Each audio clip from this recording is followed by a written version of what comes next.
أعوذ بالله من الشيطان الرجيم. بسم الله الرحمن الرحيم.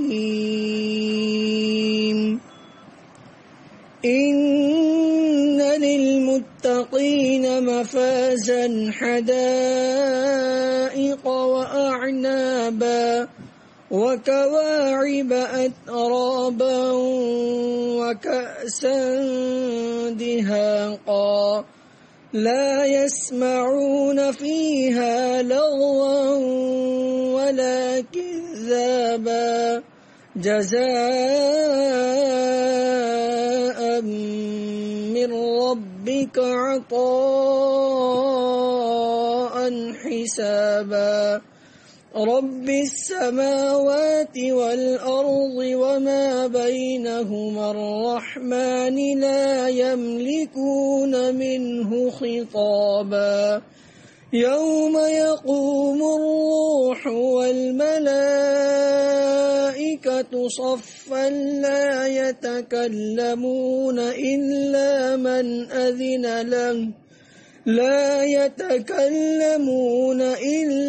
من أذن له الرحمن وقال صوابا.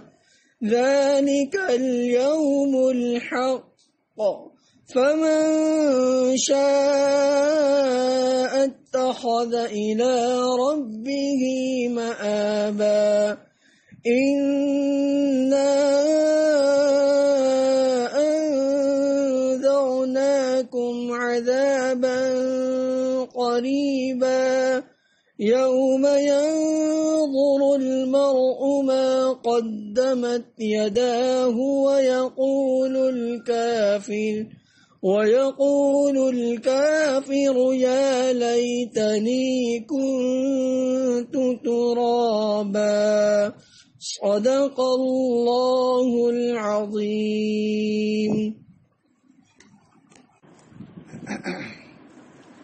بسم الله الرحمن الرحيم. نحمده ونصلي على رسوله الكريم. أما بعد، أعوذ بالله من الشيطان الرجيم. بسم الله الرحمن الرحيم. إن كنتم تحبون الله فاتبعوني يحببكم الله. صدق اللہ العظیم.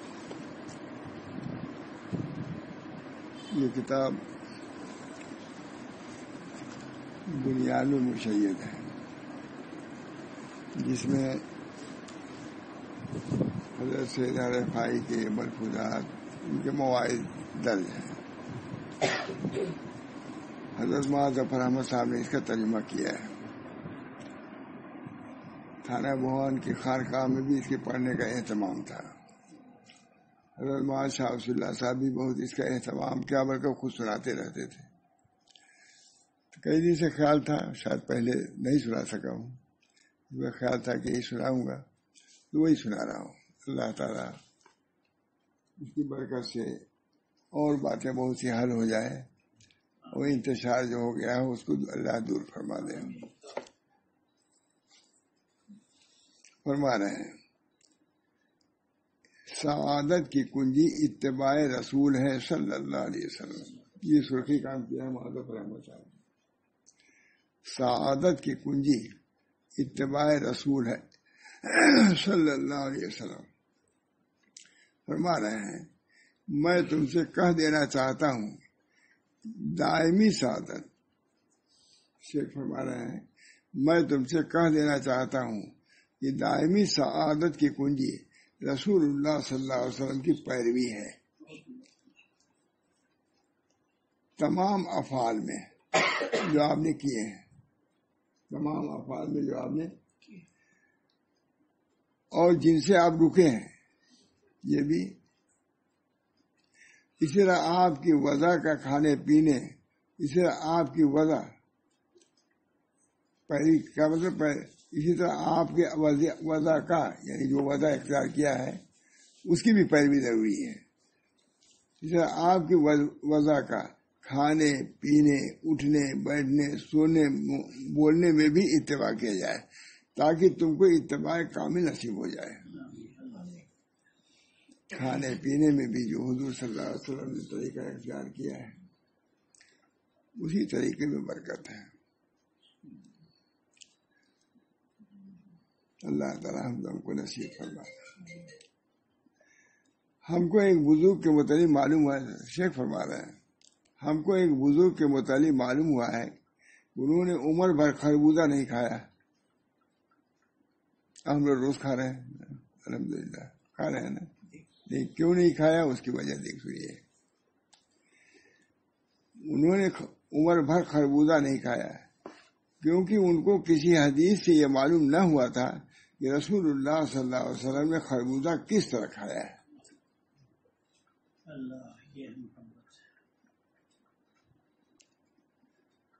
اسی طرح ایک بزرگ نے بھولے سے موزہ کو بائیں پیر میں پہلے پہننا شروع کر دیا تو اس خلاف سنت حرکت کے کفارے میں کسی قدر گیہوں خراب کیا ہے. موزہ داہنے سے پہننا چاہیے تھا، بائیں میں شروع کر دیا. اچھا تو یہ تو یاد ہے لیکن اتارنا اکثر لوگ یاد نہیں تھا. اتارنے میں تو بائیں کو ہونا تھا، پہننے میں داہنے سے.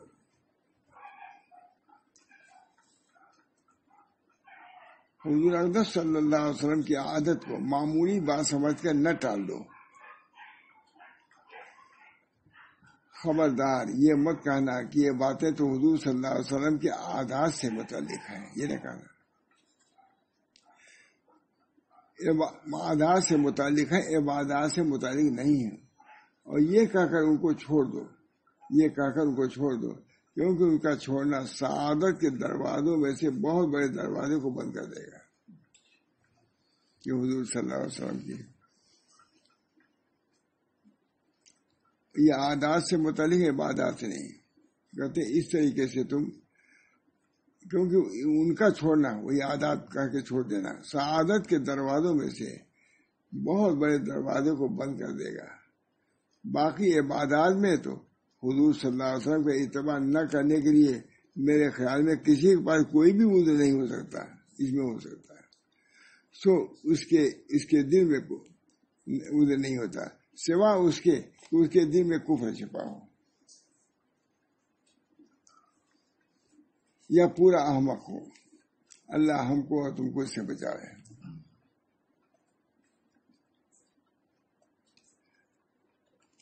کوئی عاقل حضور اقدس صلی اللہ علیہ وسلم کی عادات و عبادات کی خوبی سے انکار نہیں کر سکتا. بزرگوں، خدا کی قسم میرے خیال میں تو روئے زمین پر کوئی بھی عقل والا جسے بھلے برے کی کچھ تمیز ہو ایسا نہ ہوگا جس کے دل میں یہ اعتقاد اور دماغ میں اس بات کا یقین نہ ہو کہ عبادت کی جو صورت رسول اللہ صلی اللہ علیہ وسلم نے مقرر فرمائی ہے اور عادت کی جو شان آپ نے اختیار فرمائی ہے وہی پسندیدہ اور بہتر اور کامل حالت ہے، چاہے عبادت کو یا عادت کی ہو. جو عادت بھی اختیار فرمایا وہ بھی اس قابل ہے کہ اس کی اقتدا کی جائے. عبادت تو ہے ہی ہے، اس عادت سے بڑھ کے کوئی اچھی عادت نہیں ہے. ہاں، کھانے میں جس طرح بیٹھتے تھے حضور صلی اللہ علیہ وسلم تواضع ان کے ساتھ، وہ تو رہے گا. مجبوری درجے میں تو الگ بات ہے لیکن عادت تو وہی رہنی چاہیے جو نبی اکرم صلی اللہ علیہ وسلم سے ثابت ہے. فرماتے ہیں اور دماغ میں اس بات کا یقین نہ ہو کہ عبادت کی جو صورت رسول اللہ صلی اللہ علیہ وسلم نے مقرر فرمائی ہے اور عادت کی جو شان آپ نے اختیار فرمائی ہے وہی پسندیدہ اور بہتر اور کامل حالت ہے. فرماتے بزرگوں، پھر سنیے بزرگوں، خدا کی قسم میرے خیال میں روئے زمین پر کوئی بھی عقل والا یہ آگے چھوڑیے جسے بھلے برے کی کچھ تمیز ہو ایسا نہ ہوگا جس کے دل میں یہ اعتقاد اور دماغ میں اس بات کا یقین نہ ہو کہ عبادت کی جو صورت رسول اللہ صلی اللہ علیہ وسلم نے مقرر فرمائی ہے اور عادت کی جو شان آپ نے اختیار فرمائی ہے وہی پسندیدہ اور بہتر اور کامل حالت ہے. کھانے پینے میں جو عادت ہے عبادت نہیں کہیں گے اس کو عادت تو کیا حضور کی عادت کچھ کم ہے اس کو اختیار کرنے کی. اللہ تعالیٰ کے نزدیک بھی اور مخلوق کے نزدیک بھی، اللہ کے نزدیک بھی اور مخلوق کے نزدیک بھی. اور یہی وہ آداب ہیں جو خالق کے نزدیک مقبول اور مخلوق کے نزدیک محبوب ہیں. اچھا لکھا ہے. اور یہی وہ آداب ہیں جو خالق کے نزدیک مقبول اور مخلوق کے نزدیک محبوب ہیں. دل کو اطمینان اور نفس کو سکون انہی سے ہوتا ہے. ٹھیک ہے. جب وہ معجزہ ان کی کرامت آئی اس کے بعد یہ سب ملفوظات ہیں. حضرت تھانوی نے لکھا کہ اس کتاب کو پڑھنے تک مجھے بہت اشارہ ہوتا. لکھا ہے نا بہت اس کو بہت پسندیدگی سے دیکھا ہے اور امر فرمایا ہے تب اس کو پڑھو. دل کو اطمینان اور نفس کو سکون انہی سے ہوتا ہے. کیا نشہ میں مست ہونے والے اور ہوش والے اور چوری کرنے والے اور امانت والے اور جھوٹ بولنے والے اور سچ بولنے والے اور زناکار اور عصمت والے، تکبر کرنے والے، تواضع کرنے والے، سخاوت کرنے والے، ظلم کرنے والے اور انصاف کرنے والے اور جھوٹا دعویٰ کرنے والے اور سچا دعویٰ کرنے والے، مکر و فریب کرنے والے، رحم و کرم والے، عبادت کرنے والے، سونے والے اور عقل والے اور پریشان خیال والے، نیک کام کرنے والے اور برا کام کرنے والے اور کافر و مومن کی حالت میں عقل انسانی کچھ فرق نہیں سمجھتی. یقیناً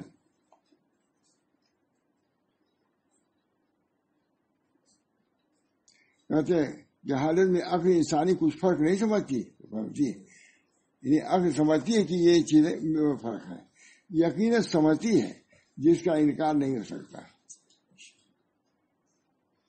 سب کو ہے نا رحم کرنے والے بات کرنے والے دونوں لکھ، تو اس میں بھی عقل سمجھتی ہے کہ یہ چیز ٹھیک ہے یہ چیز بے ٹھیک ہے. کہتے ہیں اور کافر اور مومن کی حالت میں عقل انسانی کچھ فرق نہیں سمجھتی. یقیناً سمجھتی ہے جس کا انکار نہیں ہو سکتا. اب دیکھو حضور صلی اللہ علیہ وسلم نے جن باتوں کا حکم دیا اور جن عادات کو اختیار فرمایا ہے وہی سب سے اچھی ہے یا نہیں. غور کرو. ان نفی دار آیت لأولی الالباب، بے شک اس میں بڑے دلائل ہیں عقل والوں کے لیے. اتباع رسول صلی اللہ علیہ وسلم کی مقرر تاکید.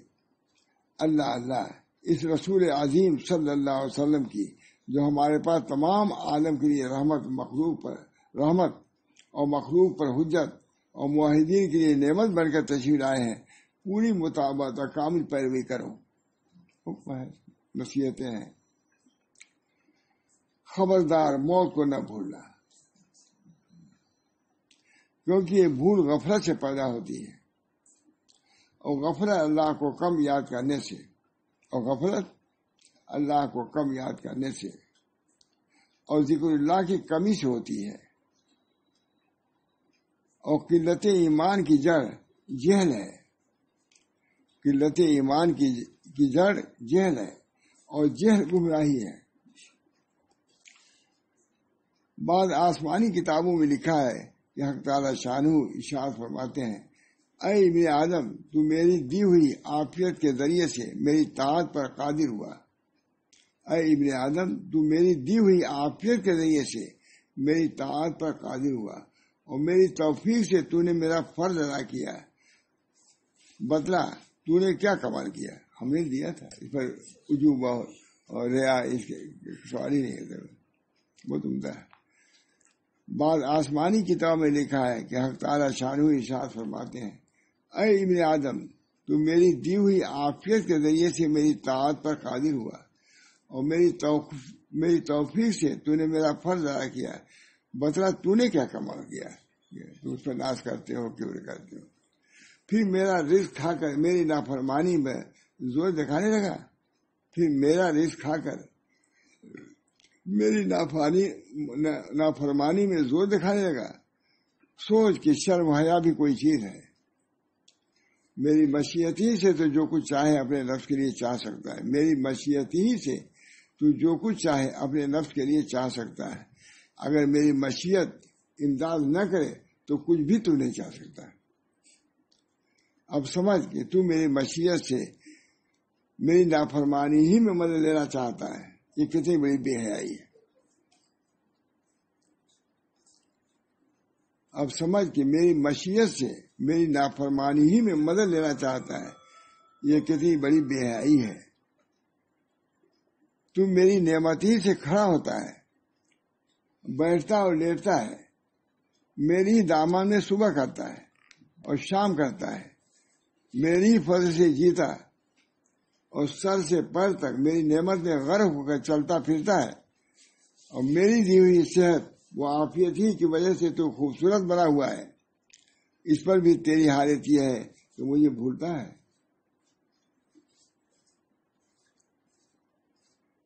اس کی بھی تیری حالت تھی، اس پر بھی تیری کہ مجھے بھولتا ہے اور دوسروں کو یاد کرتا ہے، میرا شکر ادا نہیں کرتا، مخلوق کے شکریہ میں ہر وقت بچھا رہتا ہے۔ اے ابن آدم، موت تیرے چھپے ہوئے بھیدوں کو ظاہر کر دے گی۔ اے ابن آدم، موت تیرے چھپے ہوئے بھیدوں کو ظاہر کر دے گی۔ قیامت تیری ساری حرکتوں کو آشکارا کر دے گی، اور عذاب جہنم تیرے پردوں کو توڑ دے گا۔ بس یہ خیال نہ کرنا کہ تیری یہ بے حیائی، بے انصافی چھپی رہے گی، ایک دن تمام مخلوق کے سامنے تیرا معاملہ ظاہر ہوگا کہ خدا نے تیرے ساتھ کیا کیا اور تو نے اس کے ساتھ کیا کیا۔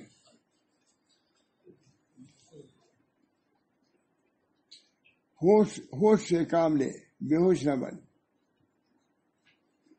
جب کوئی چھوٹا گناہ کرے تو اسے چھوٹا ہونے پر نظر نہ کر۔ جب تو کوئی چھوٹا گناہ کرے تو اسے چھوٹے ہونے پر نظر نہ کر، بلکہ اس کو دیکھ کہ جس کی تو نافرمانی کر رہا ہے، اور جب تجھ کو تھوڑا سا رزق ملے تو اس کے تھوڑا ہونے کو نظر نہ کر، بلکہ اس کو دیکھ کہ کس کی نافرمانی کر رہا ہے، چھوٹا گناہ بھی۔ اب دوسری بات ہے، اور جب تجھ کو تھوڑا سا رزق ملے تو اس کے تھوڑا ہونے کو نہ دیکھ،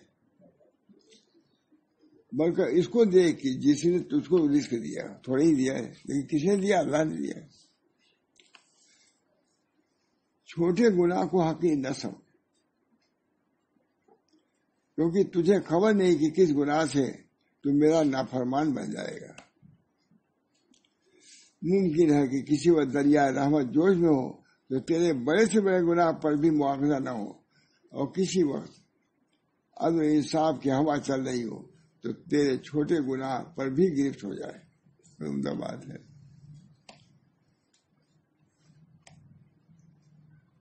میرے خفیہ قہر سے بے فکر نہ رہو، کیونکہ وہ تجھ پر ایک چیونٹی کی چال سے بھی زیادہ مخفی ہے جو اندھیری رات میں پتھر پر چل رہی ہو۔ اے ابن آدم، کیا تو نے میری نافرمانی کرتے ہوئے میرے غضب کو بھی یاد کیا ہے؟ اگر تو اس کو یاد کر لیتا تو میری نافرمانی کی جرات نہ کرتے۔ اگر تو یاد کر لیتا تو میری نافرمانی کی جرات تجھے نہ ہوتی۔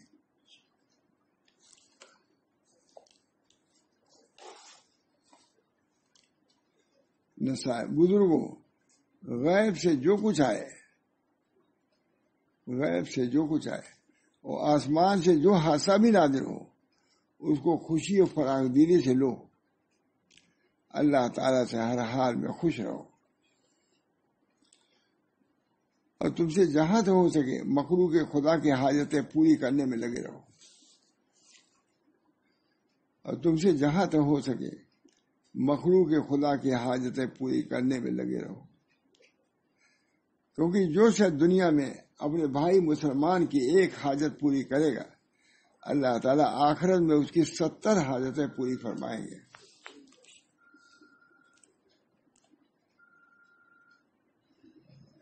کسی قوم کا معزز آدمی ذلیل ہو گیا ہو، مالدار آدمی محتاج بن گیا ہو، تو اس پر رحم کیا کرو۔ کتنی عمدہ بات ہے، نصیحت ہے۔ ذلیلوں کا بہت مالدار آدمی محتاج بن گیا ہو تو اس پر رحم کیا کرو، کثرت سے صدقہ کیا کرو، کیونکہ اللہ تعالیٰ اس کے سبب سے بلاؤں کو دور کر دیتے ہیں۔ یہ وقت ہے کہ نصیحت، بلاؤں کو دور کر، مہمانوں کی خاطرداری ان کا اکرام کیا کرو، کیونکہ نبوت سے پہلے رسول اللہ صلی اللہ علیہ وسلم کی عبادت یہی تھی۔ اچھا یہ دیکھیے، مہمانوں کی خاطرداری ان کا اکرام کیا کرو، کیونکہ نبوت سے پہلے رسول اللہ صلی اللہ علیہ وسلم کی عبادت یہی تھی، مہمانوں کی، مہمان نوازی وغیرہ عبادت تھی نہیں، نماز وغیرہ۔ لوگوں سے اچھے اخلاق کے ساتھ پیش آؤ، کیونکہ خلق حسن تمام اعمال سے افضل ہے۔ مثل مشہور ہے، اذا لم تسع الناس بمالک فسع الناس بخلق کا، اگر تم اپنے مال سے لوگوں کو آرام نہ دے سکو، تسع الناس، تو اپنے اخلاق سے آرام پہنچاؤ۔ بہت عمدہ حدیث ہے۔ نیز کہا جاتا ہے احسن الحسن الخلق الحسن، سب سے بہتر حسن اچھے اخلاق ہے، چہرے کا حسن نہیں، اچھے اخلاق سب سے اچھے اخلاق والا اپنے بسمت پر پڑھا ہی پڑھا روزہ دار تہجد گزار کے مرتبہ پہنچ جاتا ہے، کیونکہ فرائض کے بعد اللہ تعالیٰ کے قرب کا بہترین ذریعہ یہی ہے، اخلاق۔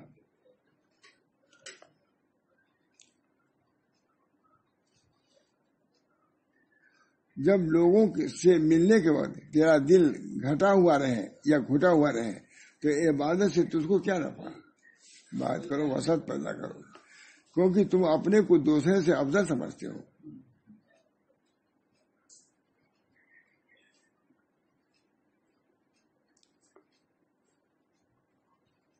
جب لوگوں سے ملنے کے بعد تیرا دل گھٹا ہوا رہے، گھٹا نہیں رہے، گھٹا ہوا رہے تو عبادت سے تجھ کو کیا نفع؟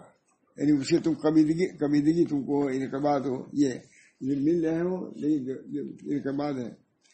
اے مسکین، شاید تو اپنی عبادت سے اللہ تعالیٰ پر احسان رکھتا ہے، حالانکہ اللہ تعالیٰ تمام جہان والوں سے اور ان کی عبادت سے مستغنی ہے۔ جب تو اللہ تعالیٰ کی عبادت کرے تو اس کے دروازے پر جھک کر، اس کی چوکھٹ پر سر رکھ کر، اس کی سلطنت کے سامنے عاجز بن کر، اس کے ہیبت سے کانپ کر، اس کے حقوق واجبہ کی ادائیگی سے اپنی کمزوری کا اعتراف اقرار کر کے، اپنے نفس و عمل وغیرہ پر نظر کرنے سے الگ ہو کر، اس کی عزت و جلال کے دروازے کو اپنی ذلت و خواری کے ہاتھوں سے کھٹکاتے ہوئے عبادت کر۔ مخلوق سے بڑا بننے اور اپنے کو سے افضل جاننے کا خیال دل سے نکال دے، عبادت جو ہے وہ اس طرح کرو۔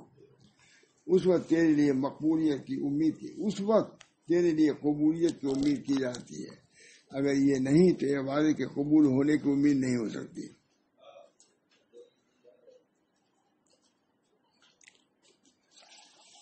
صاحبزادے، جب تم اہل دربار کا کلام سنو تو ہوشیار بن کر سنو، اس کی سرخی ہے، عارفین کا کلام غور سے سننا چاہیے۔ صاحبزادے، جب تم اہل دربار کا کلام سنو تو ہوشیار بن کر سنو، کیونکہ وہ ظاہر بھی ہوتا ہے اور باریک بھی۔ حکمت و فصاحت والوں کے سردار اور نوع انسان میں سب سے زیادہ فصیح البیان سیدنا رسول اللہ صلی اللہ علیہ وسلم نے جامع اور پرمغز کلمات سے تکلم فرمایا ہے، جو مختصر ہیں، فصیح ہیں، واضح ہیں، باریک بھی۔ یہی شان آپ کے نائب، واضح بھی ہیں اور باریک بھی، یہ واضح بھی ہے اور باریک بھی، یہی شان آپ کے نائبوں اور وارثوں کی ہے، وہ لوگ بھی ایسی کلام کرتے ہیں۔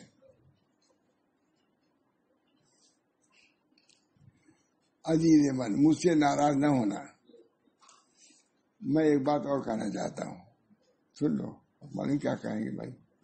عزیز من، مجھ سے ناراض نہ ہونا، میں ایک بات اور کہنا چاہتا ہوں کہ جتنی باتیں تیرے دماغ میں گھومتی ہیں، جیسے اپنے اوپر نظر ہونا یا اپنے مال خاندان، نسب، علم، وطن، بیوی، بچوں، اعمال، فتوحات، کرامات، فضیلت وغیرہ پر نظر ہونا، یہ سب خیالات ہیں، یہ سب خیالات ہیں۔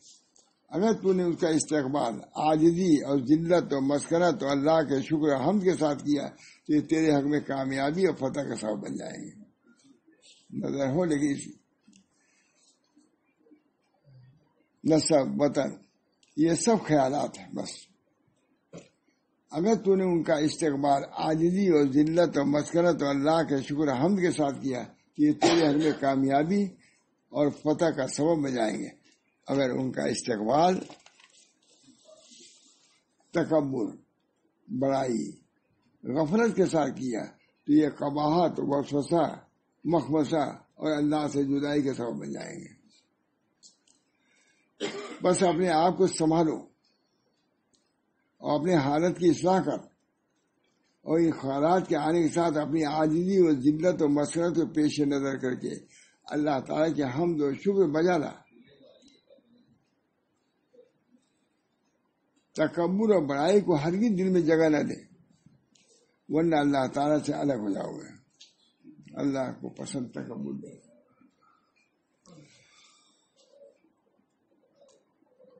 اور جب تو اپنے آقا کے بعد سے الگ ہو جاتا ہے، اور جب تو اپنے آقا کے بعد سے الگ ہو جاتا ہے،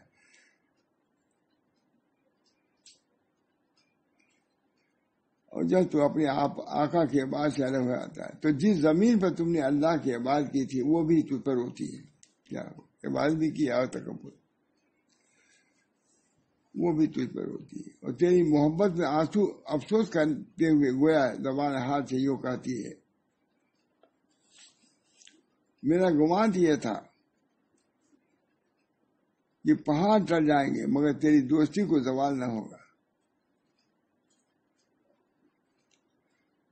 تجھ پر ہوتی ہے۔ میرا گمان تو یہ تھا کہ پہاڑ ٹل جائیں گے مگر تیری دوستی کو زوال نہ ہوگا، لیکن اب معلوم ہوا کہ قلوب پلٹ بھی جاتے ہیں۔ تمہیں تکبر کیا پلٹ گیا، سب معلوم ہوا کہ قلوب پلٹ جاتے ہیں، ابن آدم کی حالتیں بدل جاتی ہیں۔ جب زمین تجھ کو روتی ہے اور بھلائی نیکی کی طرف تیرا لوٹ آنا چاہتی ہے تو بتلا تیرا خود کیا حال ہونا چاہیے۔ عزیز من، یہ حالت تو تیری شان کے زیادہ مناسب تھی۔ عزیز من، یہ حالت تو تیری شان کے زیادہ مناسب، اور اگر خدا تجھے کچھ اور دے تو تجھے اس بات کی زیادہ ضرورت تھی کہ اپنے اوپر روتا۔ اگر خدا تجھے اور دیتا تو تجھے اس بات کی زیادہ ضرورت تھی کہ اپنے اوپر روتا، اپنی حالت کو سنبھالنے کی کوشش کرتا۔ یہ مطلب ہے کہ اچھی حالت ہو تو اس پر شکر ادا کرنے، یہی حاصل اس کا سب کا ہے۔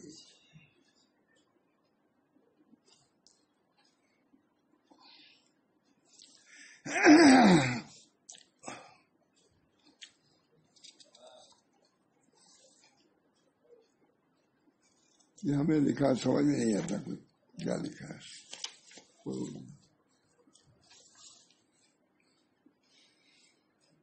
تھوڑا سا اور اپنی حالت کو سنبھالو اور رحمت حق سے مایوس نہ ہو۔ عزیز من، تم جس حالت میں ہو اگر وہ حلال ہے تو تمہیں ثواب ملے گا۔ عزیز، جس حالت میں ہو اگر وہ حلال ہے تو اس میں ثواب کچھ، اور اگر مباح نہیں، مکروہ ہے، تم سے اس کے متعلق بات پوچھو گی۔ یہ حلال ہے، جس حال میں اگر وہ حلال ہے تو اس میں ثواب کچھ نہیں ہے، اور اگر مباح نہیں، مکروہ ہے، تو تم سے اس کے متعلق بات پوچھو گی۔ حلال ہے تو اس کے متعلق کچھ نہیں۔ اگر تم نے حرام کا ارتکاب کیا تو جب اللہ تعالیٰ سے ملے وہ اس وقت تمہارے سامنے یہ قانون پڑھا جائے گا، وَمَن يَعْمَلْ مِثْقَالَ ذَرَّةٍ شَرًّا يَرَهُ، اس وقت پڑھا جائے گا۔ جسے ذرہ برابر بھی بدی کی ہے وہ اس کو دیکھ لے گا۔ میں یہ نہیں کہتا کہ تمہارے لیے راستہ بند ہو چکا ہے، طوفان نے تم کو گھیر لیا ہے، اب بن نہیں سکتے، یہ نہیں کہہ رہا ہوں، اور تم دروازے کرم سے دور کر دیے گئے ہو، نہیں، یہ نہیں کہتا۔ نہیں، اللہ کی قسم، کل کو قیامت کے دن اللہ تعالیٰ کا کرم اور لطف و فضل و احسان اس قدر ظاہر ہوگا کہ ایک دفعہ شیطان کی بھی امید ابھرنے لگے گی کہ مجھ کو بھی بخش دیا جائے گا. ظالم کافر بھی رحمت کی امید کرنے لگیں گے. بلکہ میں تم سے صرف یہ کہنا چاہتا ہوں کہ اللہ سبحانہ گناہ بخشنے والا، توبہ قبول کرنے والا بھی ہے اور انصاف کرنے والا، سخت عذاب دینے والا بھی ہے. بس یہی سمجھانا ہے. پر تم توبہ اور پسندیدہ عمل کے ذریعے سے دروازے مغفرت کے قریب پہنچ جاؤ اور گناہوں کو چھوڑ کر عذاب کے راستے سے دور ہٹ جاؤ. اللہ سے ایسا ڈرو جیسا اس کی عظمت و قدرت کا جاننے والا ڈرتا ہے، اور دل میں ایسی امید رکھو جیسے اس کے کرم و احسان عام پر یقین رکھنے والا امید کرتا ہے. کیونکہ مومن کی امید خوف کے برابر ہوتی ہے، حتیٰ کہ اگر دونوں کا وزن کیا جائے تو ایک دوسرے سے زیادہ نہ ہوگا. ہمارا اس قسم کی نصیحتیں بہت ہی پوری کتابی اسی میں ہے. اللہ تعالی ہم سب لوگوں کو ان نصیحتوں کو عمل کرنے کی توفیق دے. اور شیخی کے واسطے دعا کیجیے، بڑے آدمی ہیں، صاحب کرامات ہیں. ابھی حضرات کی نصیحتیں ایسی ہی ہوتی ہیں، کھلے بالکل صاف صاف صاف. اس بنا پر ان نصیحتوں کو پیش نظر رکھنا ہم سبھی کو بھی ضروری ہے. اللہ تعالی ہم سب کو توفیق دے یہ نصیحتوں پر ہم عمل کریں. اور شیخ کے جو مراتب ہیں ظاہر ہے سن چکے ہیں آپ. اللہ اس کے طفیل میں ہماری ان عبادات کو، ان اعمال کو، اخلاق کو قبول فرمائے، اپنی رضا و خوشنودی سے مشرف فرمائے. دعا کیجیے. اللہم صلی علی سیدنا.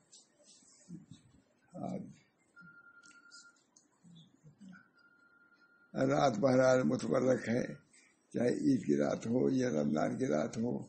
رمضان کی رات یہ ہے، اس عشرے کے بارے میں نبی صلی اللہ علیہ وسلم نے فرمایا اس کو من النار. دعا اس کی بھی کریں کہ اللہ تعالیٰ ہم کو جہنم کی آگ سے محفوظ رکھے. اللہ تعالیٰ اپنی خاص رحمت کا معاملہ فرمائے. سبھی دنیا پریشان ہے، مسلمان بھی پریشان ہے، دوسرے لوگ بھی پریشان ہیں. اللہ ان پریشانیوں کو دور فرمائے. اور یہ مرض ایسا ہے جو سبھی لوگ اس کی وجہ سے پریشان ہیں.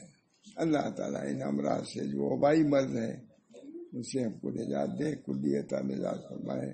بڑے بڑے اہل صلاحیت، اہل علم دنیا سے اس کی وجہ سے اٹھتے جا رہے ہیں. اللہ تعالیٰ رحم و کرم کا معاملہ فرمائے، ہر کسی میں خیر و بھلائی سے نوازے. ربنا نبی اکرم صلی اللہ علیہ وسلم کی حدیثیں سنائی گئی ہیں.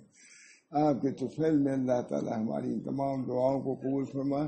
اور یہ نشست جو مستقل چل رہی ہے اللہ تعالیٰ اس کو بھی قبول فرمائے اور اس کے فوائد کو بھی عام و تام فرمائے. ربنا تقبل منا انک انت السمیع العلیم برحمتک یا ارحم الراحمین.